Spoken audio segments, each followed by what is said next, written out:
Okay guys, so more double angle stuff. Here we're dealing with tangent double angles. So in this one, you're given cosine. You know it's in the first quadrant, so that makes it a little bit easier. But again, if we know it's in the first quadrant, you could always draw your triangle in any quadrant. Remember, the angle comes out of the origin and it's to the x-axis, so your triangle should always look like that.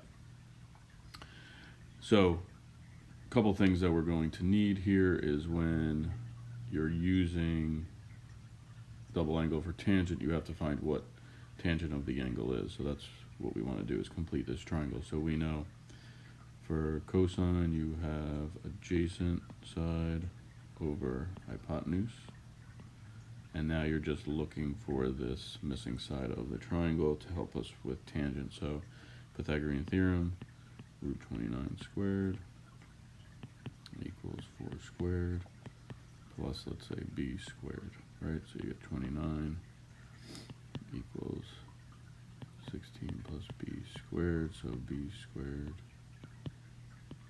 13, so b is just square root of 13. Now, make sure on delta math, just leave everything as exact.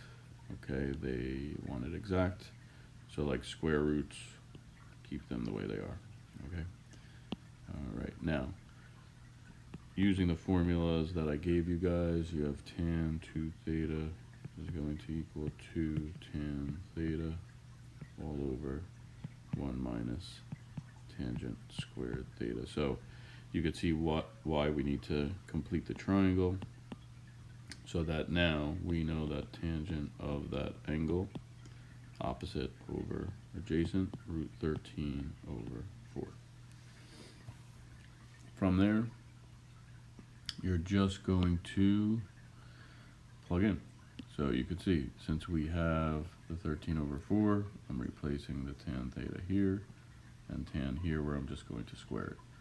So it works out pretty easy, but you know, making the triangle and getting that missing side is the key step. So here you have 2 times root 13 over 4 divided by 1 minus root 13 over 4 squared.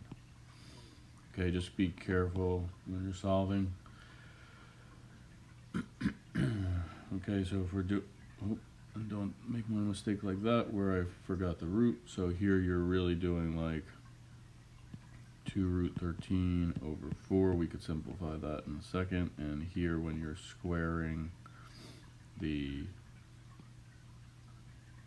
square root of a number, right, the square root just goes away when you square it. So that's just 13 over 16.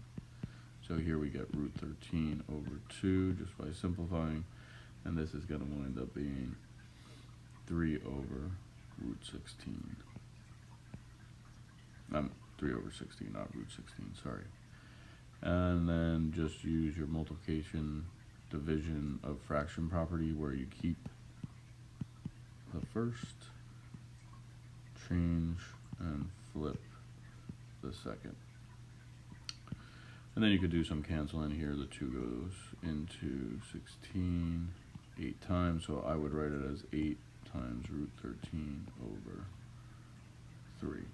And don't do anything with that root. That would be your answer for tan 2 theta equals 8 root 13 over 3.